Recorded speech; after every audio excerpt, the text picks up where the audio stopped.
নড়িয়া উপজেলার মুক্তারচর ইউনিয়নের ৬ নং ওয়ার্ডের পোড়াগাছা এলাকায় হাকি আকনের পুকুর সংলগ্ন স্থান থেকে উত্তর দিকে ঈশ্বরকাঠি ব্রিজের নিচ দিয়ে পদ্মা খালের অভিমুখী খাল খনন ও উন্নয়ন কাজের শুভ উদ্বোধন করা হয়েছে।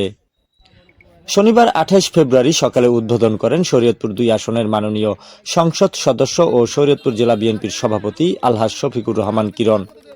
তিনি শরীয়তপুর ২ আসনের সংসদ সদস্য হওয়ার পর এই প্রথম খাল খননের কাজ দিয়ে এই আসনের উন্নয়নের যাত্রা শুরু করেন।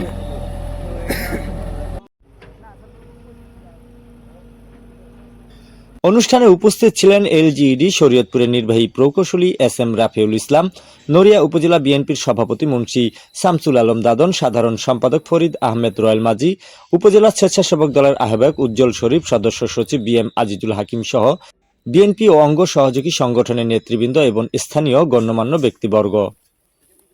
এ সময় শফিকুর রহমান কিরণ বলেন, খাল উন্নয়নের কাজ বাস্তবায়িত হলে এলাকার জলবদ্ধতা দূর হবে এবং কৃষি ও নৌ যোগাযোগ ব্যবস্থার উন্নয়ন ঘটবে।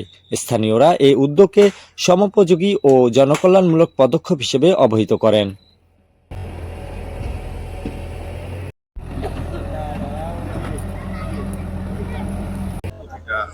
অঞ্চলে খালগুলি পুনর্খনন করা হবে এবং যেখানে যে খালগুলি দখল হয়ে গেছে সেগুলি পুনরুদ্ধার করবে। আমাদের আপনারা জানেন ভালো করে, যেগুলি দখল হয়ে গেছে সেগুলি একটা টাস্ক ফোর্স গঠন হচ্ছে।